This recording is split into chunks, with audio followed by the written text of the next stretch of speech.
Setelah sebelumnya kita membahas tentang bagaimana YouTube meninjau konten, bagaimana cara YouTube meninjau konten, dan kita udah lihat di episode sebelumnya untuk menentukan apakah konten melanggar atau tidak.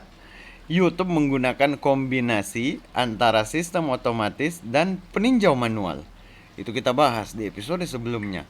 Lalu muncul pertanyaan, kenapa YouTube menggunakan sistem otomatis?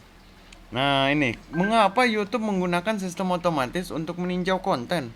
Berbagai konten baru dengan total durasi ratusan jam diupload ke YouTube setiap menitnya. Kalau nggak salah 400 jam per menit. Itu bisa bertambah lagi semenjak meledaknya video-video short, ya kan?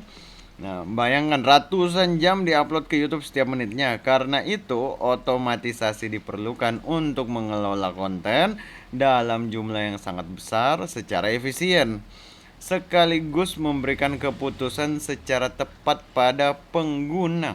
Sistem otomatis. Kawan-kawan lihat, jadi untuk menyeken video-video yang masuk ke YouTube itu kombinasi antara sistem otomatis dan peninjau manual.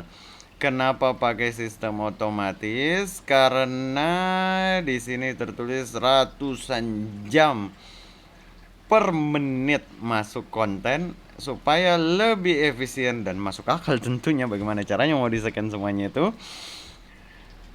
secara tepat dan cepat dan muncul hasilnya ke pengguna, tentunya harus pakai sistem. Sistemnya itu disebut machine learning atau AI.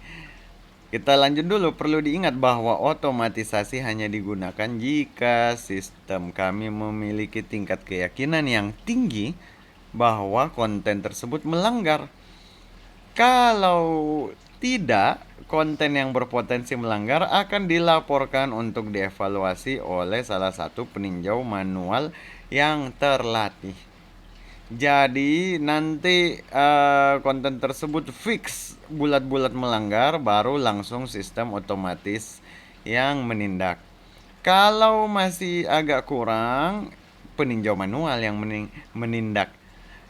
Ini kombinasi. Bagaimana cara YouTube meninjau konten?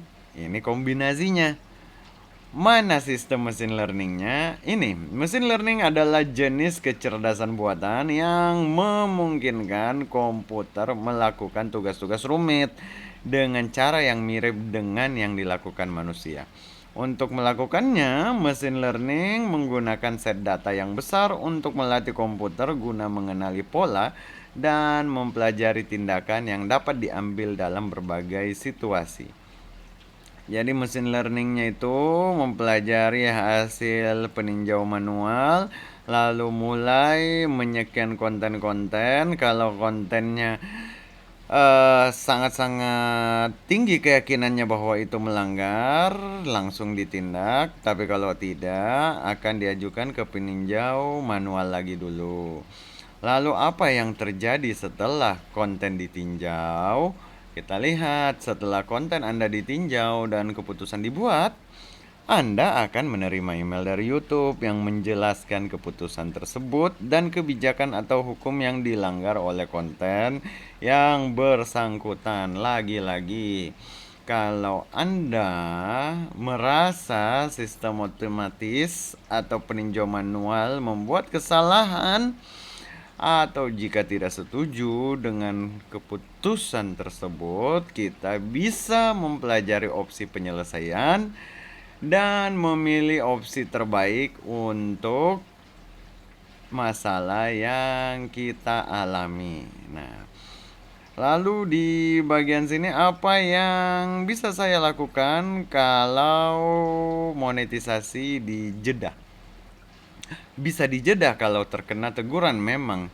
Partner yang tergabung dalam program partner YouTube menerima pembayaran melalui AdSense untuk YouTube yang aktif, disetujui dan ditautkan. Monetisasi akan dijeda jika tidak ada akun AdSense untuk YouTube yang aktif dan disetujui yang ditautkan ke channel. Nah, tapi ini kalau hanya dijeda. bisa dinonaktifkan kalau melanggar pedoman komunitas. Nah, atau pedoman monetisasi. Jadi kalau kita terkena ini tindakan, ini kan tindakan. Salah satunya itu berdampak ke YPP kita. Nah, jika monetisasi di channel Anda dinonaktifkan, hal ini mungkin disebabkan beberapa alasan. Salah satu tindakan ini bisa mengakibatkan penangguhan pembayaran monetisasi. Nah, tapi yang ini lebih ke permasalahan pembayaran channel yang udah monet. Dan ini materi yang terpisah dari dua masalah pertanyaan umum seputar meninjau konten. Nah, akan kita bawakan di materi selanjutnya. Oke, yang penting udah jelas bagaimana YouTube ini meninjau konten-konten, udah dijelaskan. Oke, semoga ada manfaatnya. Kurang dan lebihnya mohon dimaafkan. Tonton video sebelumnya masalah peninjauan konten.